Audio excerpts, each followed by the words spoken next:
Hi, this is Cherry. I'm on the red carpet for the premiere of Justice League Dark. We're going to be meeting some old friends, new friends, and a return of Constantine, who I got to interview at Comic-Con a few years ago.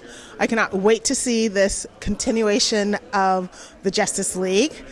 It looks kind of scary, so it's a little bit older than, say, a small child watching it. It's definitely geared more towards adult comic book cartoon movie fans, but it looks great. It has returning voices that we know, as well as a few new ones. And if you take a look, the artwork says a lot. So let's zoom in on that. Now, if you look, there's a few new and, of course, favorites that everyone knows.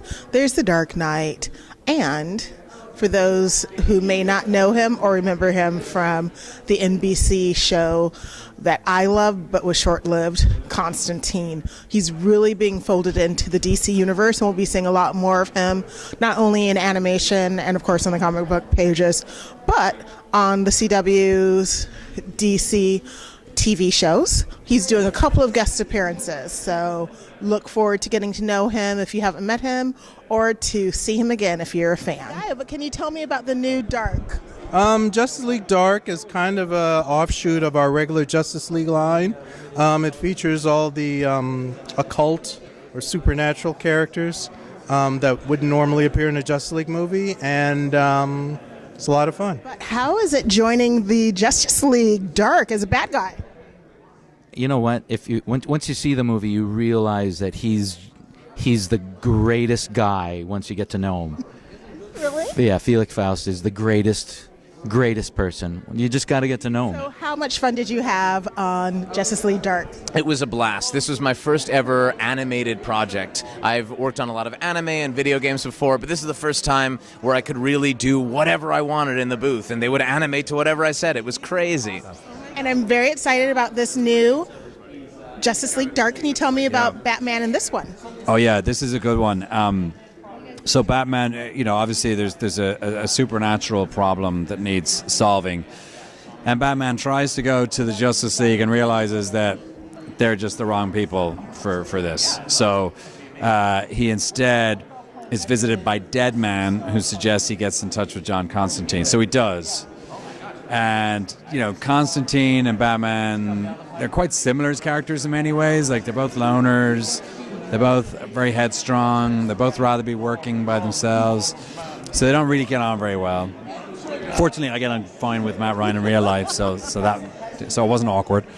And so he's, smart enough to realize that even though he doesn't understand magic, that he's going to need to bring together this particular motley crew in order to solve this problem. So that's really, from Batman's point of view, that's really it. But it's really great because it sets up Batman as sort of the audience's eyes and ears. So when something crazy happens, Batman's like, what? What is going on here? So he doesn't believe in magic, but at the same time, he sees it happening in front of his very eyes. So it's a really fun dynamic, and he was able to leave a lot of his emotional baggage at home and kind of come on the ride. So it was a nice break for him in a way. So working on Justice League since it's your first time, did you read any comic books? Did you research the character a little bit, or did you get the character from the script? No, I got it from the script and the guys in the booth, and I kind of went in and just gave them my take on it. And most of the times they were loving it. So I probably should have read up a little bit on it, and I probably should have. But maybe it was better this way. Now maybe I'll learn more about him now that I did it. So welcome back. I love that they've brought John back. Yeah, me too. I'm really excited. You're fans. I could watch the show faithfully every week when it was on NBC. And after they canceled it, I was one of the many fans complaining. And now that you're joining DC again, how excited are you? Oh, it's great, man. To be able to flesh this character out in the different mediums that I have, the live action show, onto Arrow, then this, and then I'm going to do the animated series of Constantine on the CW Seed, which is great. So yeah, it's a fantastic character, and I feel really lucky to get to play him. I'm busy. I've been shooting a TV show in the UK, so there's a lot of stuff I need to do with that, but we'll see. We never know. What TV show? It's called The Halcyon. It's a World War II drama set in a hotel called The Halcyon in the 1940s, and it's all about the high society London and all the people in the hotel, from the cooks to the queens, and I play an American broadcast journalist called Joe O'Hara, who is based loosely on Edward R. Murrow.